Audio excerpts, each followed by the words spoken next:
খুবই মজার একটা তরকারি রান্না করব। কার কার পছন্দ অবশ্যই কমেন্টস করে জানাবেন। তো এখানে আমি গ্রাম থেকে আনা লাউ কেটে নিয়েছি, সেই সাথে নিয়েছি শোল মাছ। তো এখান থেকে বেছে বেছে আমি মাছের বড় বড় মাথা লেজগুলো নিব। তারপর এখানে মশলা কষিয়ে নিচ্ছি, জিরা পেস্ট আর হচ্ছে সামান্য রসুনের পেস্ট দিয়ে অ্যাজ ইউজুয়াল শুকনো উপকরণ অ্যাড করে ভালো করে মশলাটা কষিয়ে নিয়েছি।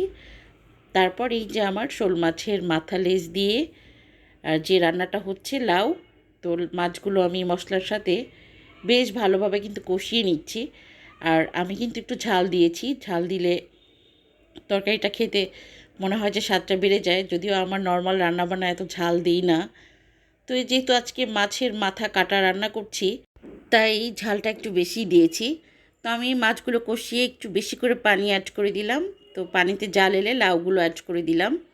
তো আমি আজকে লাউ আর মাথা কিন্তু একদম ভেঙে চুরে একাকার করে ফেলবো, তো এদের অস্তিত্ব খুঁজে পাওয়া যাবে না।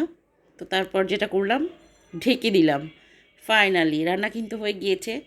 তো আমি আর একটু ঝোলের পানিটা টানিয়ে নিয়ে নামিয়ে নিব।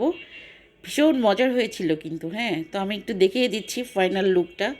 খুবই মজার হয়েছিল।